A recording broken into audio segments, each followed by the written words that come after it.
Ligação à terra, né? Vamos ver então como é que funciona, né, um fluxo de corrente provocado por um curto-circuito. Vamos ver então como é que se comporta um sistema de aterramento. Em um curto-circuito envolvendo a terra, é esperado que essa corrente ela seja levada para sensibilizar o dispositivo de proteção, geralmente um disjuntor, um DR, por exemplo, e eliminar o defeito o mais rápido possível para que a pessoa, né, por exemplo, se estiver tomando um choque, ele seja eliminado o mais rápido possível. Durante o tempo em que essa proteção ainda não atuou, a corrente de defeito, ao escoar para o solo, gera dois tipos de potenciais, o de toque e o de passo. Aqui nós temos um exemplo de um circuito, tá? Esse é um transformador utilizado para baixar os níveis de tensões adequadas para atender cargas de usuários, indústrias, fábricas e etc. Geralmente, lado de média, delta, e lado de baixa, o Y. Então, nós temos uma ligação aqui, fase neutro, de 220 volts. Na nossa caixa de medição, um disjuntor de 10 amperes. E esse circuito ele está alimentando uma máquina de lavar roupa. Existe uma corrente fluindo de 4 amperes. Então, aqui o título, né, dessa figura é a instalação de uma máquina de lavar roupa. E você percebe que nós não temos um sistema de aterramento, não está aterrado. Bem, logo em seguida, esse mesmo circuito, caso haja um defeito, vai haver uma corrente de fuga, e essa corrente de fuga, ela vai passar pelos pés da máquina e vai tentar fechar um circuito com o terra do transformador. Como há uma resistência muito alta nos pés da máquina, essa corrente que vai fechar o circuito, ela é muito baixa. Então, eu te dou um exemplo aqui de uma corrente de 0,2 ampere.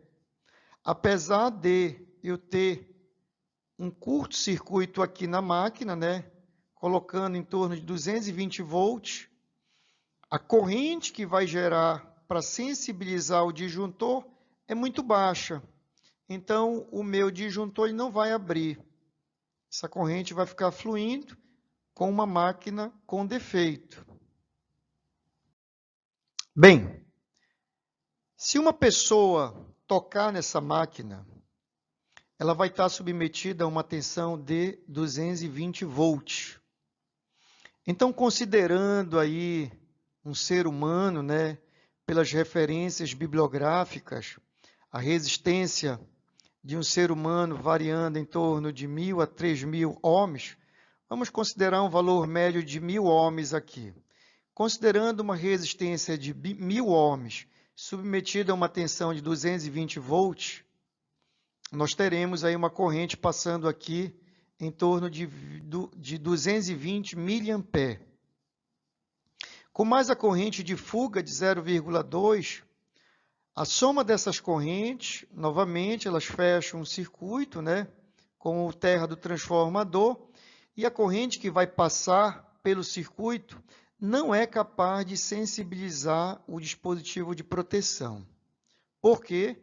Porque a resistência é muito alta e a corrente que passa ela é muito baixa. Bem, aqui é uma outra figura, tá? Onde nós temos um circuito monofásico, 220 volts, sistema de proteção disjuntor de 10 amperes e uma máquina de lavar roupa, onde ela está funcionando corretamente. Nós temos aí uma corrente fluindo por ela de 4 amperes. Observe agora que essa máquina ela está aterrada. No caso de uma falta terra, ou seja, de uma corrente de curto-circuito, como a corrente agora não está passando mais pelos pés da máquina, né, que oferecia uma alta resistência, a corrente agora ela está passando por um aterramento, essa corrente ela vai ter um valor muito alto, em torno de 80 amperes. Então, esses 80 amperes vão fechar o circuito com terra do transformador, fazendo com que ela consiga sensibilizar o disjuntor, consequentemente abrindo e isolando o circuito no caso de alguém, né, estar tocando na máquina.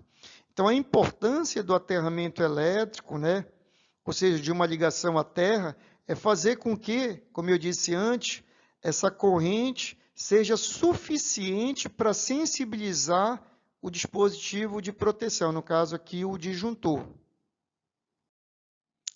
O tópico 1.6, que fica dentro da parte de introdução do sistema de aterramento, né, ele trata aqui dos diversos tipos de aterramento, né, como eles devem ser projetados de forma a garantir a melhor ligação com a terra. Aí nós temos aqui, né, os principais e também os mais simples, uma única arte cravada em solo, artes alinhadas, ou seja, mais de uma arte, artes em triângulo, artes em quadrado, artes em círculos, placa de material enterrado em solo e etc. A gente sabe, né, que o melhor aterramento, ou seja, o mais eficiente, é uma malha de aterramento.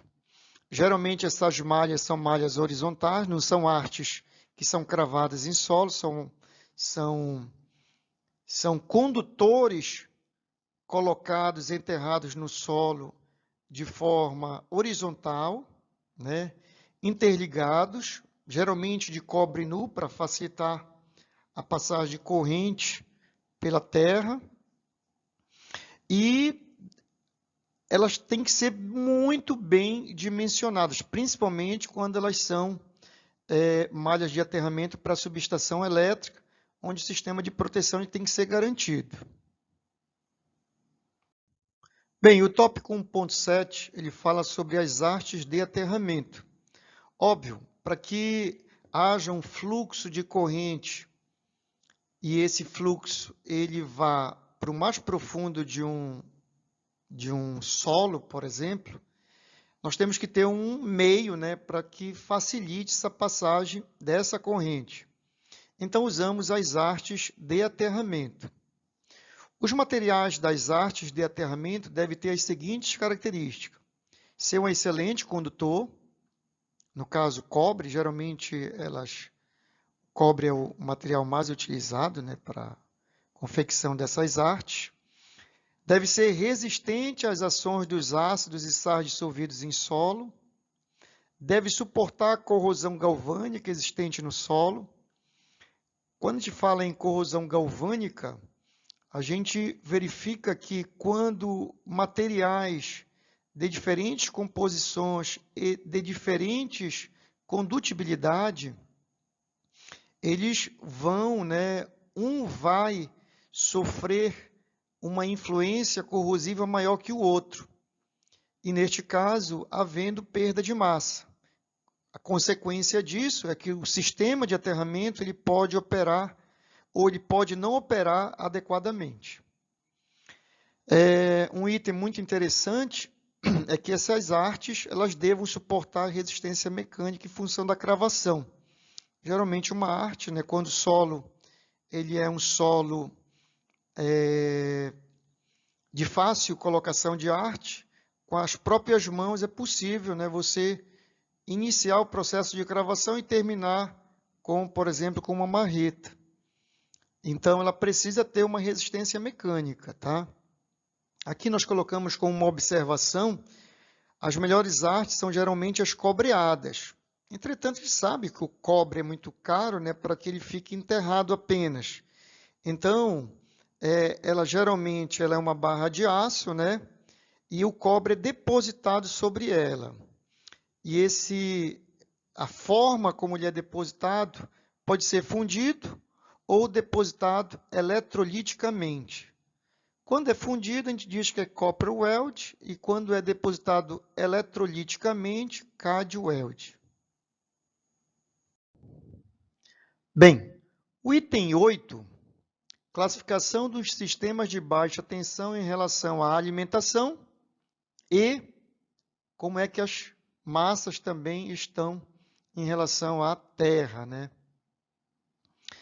Essa classificação se refere ao aterramento da fonte de energia e do tipo de aterramento da carga, ou seja, o equipamento elétrico, que a gente vai chamar muitas vezes de massa. Então, a classificação ela é feita por letras. A primeira letra especifica a situação da alimentação, ou seja, a fonte de energia, se ela vai estar alimentada diretamente, se ela vai estar feito um aterramento da fonte de energia, a gente vai usar a letra T, né? A alimentação tem um ponto diretamente aterrado. E se o sistema, né, ele apresentar na classificação a primeira letra sendo a letra I, significa que a isolação de todas as partes vivas da fonte de alimentação em relação à Terra através de uma impedância elevada. Ou seja, a fonte ela pode estar aterrada ou isolada. Se ela estiver aterrada, eu vou representar com a letra T. Se ela estiver isolada, eu vou representar com a letra I. Agora, a gente vai ver a segunda letra. Ela especifica a situação das massas, ou seja, a minha carga, né, a minha carcaça, ou equipamentos em relação à Terra. Como é que essas cargas, ou essa carcaça, ou essa massa, ela está aterrada, ela está isolada? Como é que ela se encontra? Então, se a segunda letra for a letra T, significa dizer que essa massa ela está aterrada com terra própria. Isto é, ela tem um terra independente da fonte. Se ela estiver representada pela letra N, significa dizer que a massa está ligada ao ponto aterrado da fonte, ou seja, fonte e carga, eles estão tendo um único terra, né? Não possui aterramento próprio.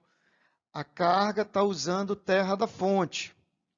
E se tiver com a letra I, significa que a massa está isolada. Nós falamos da primeira e da segunda letra, tá? Geralmente são mais de 2 letras. As outras letras, como é que funcionam? No caso da segunda letra ser N, tá? Indicando que a fonte e a massa estão tendo um único sistema de aterramento, né, que é a massa compartilhando o aterramento da fonte. A terceira letra especifica a forma de ligação do aterramento da massa do equipamento em relação ao sistema de aterramento da fonte. Aí, se, né, no caso da segunda letra for N, aí ela pode ser a terceira letra representada pela letra S ou pela letra C. Se for pela letra S, S de separado, o aterramento da massa é feito com um fio de proteção, PE, separado do neutro, ou seja, diferente do neutro. Se a segunda letra for N, né? A terceira letra for C, significa dizer que C de comum, isto é, o aterramento da massa do equipamento é feito usando fio neutro, proteção mais neutro. Aí o nome, né, passa a ser o PEN. Bem, aqui, pela norma 5410, esses são os principais sistemas de aterramento, né, suas representações em baixa tensão.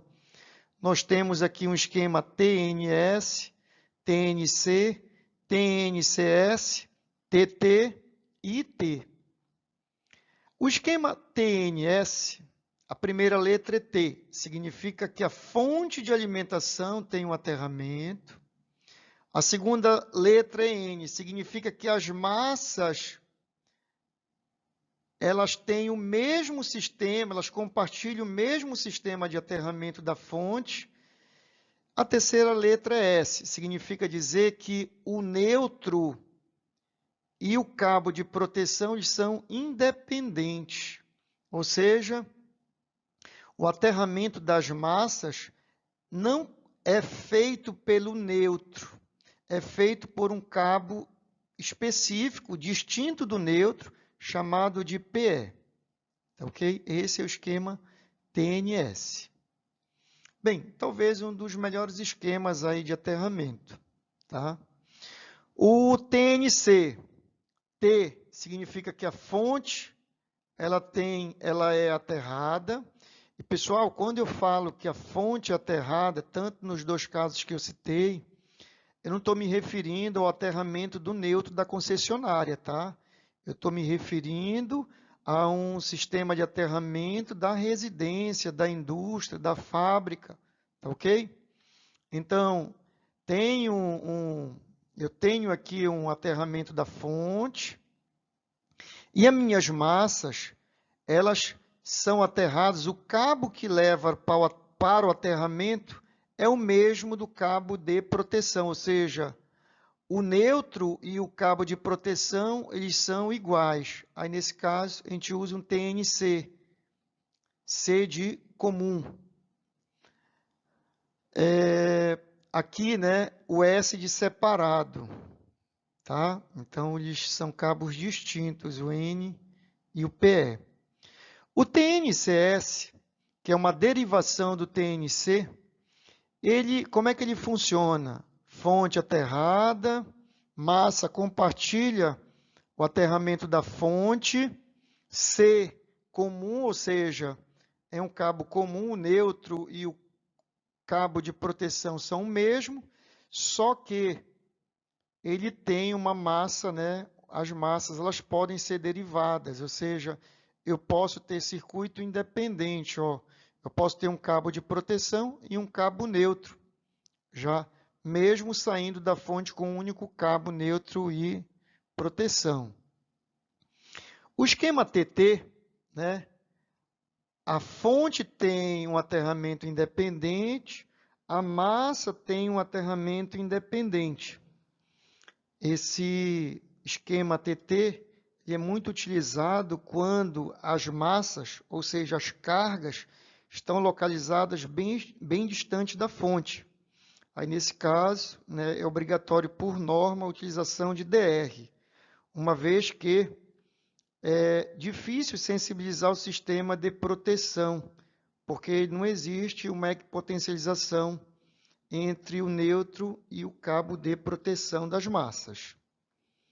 E nós temos também sistemas IT, onde eu tenho aqui a fonte, ela é isolada, e a massa, ela é isolada também. Aí nós temos dois casos, tá? Nós temos aqui I de isolado, eu não tenho aterramento da fonte, mas eu tenho o aterramento da massa, pelo T, né? O segundo exemplo é o mesmo do primeiro, só que ao invés de eu ter um sistema isolado, eu faço o aterramento com uma impedância de alto valor.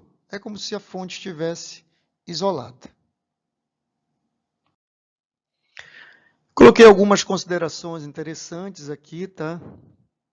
No esquema TNC, fonte isolada, massa usando o aterramento da fonte e eles compartilhando o mesmo cabo, né, comum. Esse esquema não é permitido para condutores de seção inferior a 10 mm² e para equipamentos portáteis e flexíveis. Além disso, ela apresenta características em situações de falha que tornam o seu uso proibido em locais onde o risco de incêndio é iminente.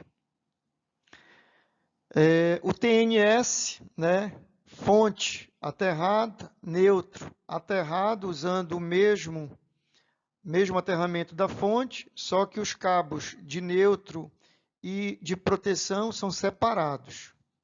Em circuito de condutores de cobre com seção inferior a 10 mm², e nos condutores de alumínio e em equipamentos móveis com condutores 16 milímetros quadrados, é obrigatório o uso de condutores separados, tá? PE e N, ou seja, proteção e neutro. E o TNCS, nessa configuração, o esquema TNC não deve nunca ser usado a jusante, ou seja, após a fonte de alimentação. Normalmente, o ponto de separação do condutor PE com o condutor é na origem e não depois.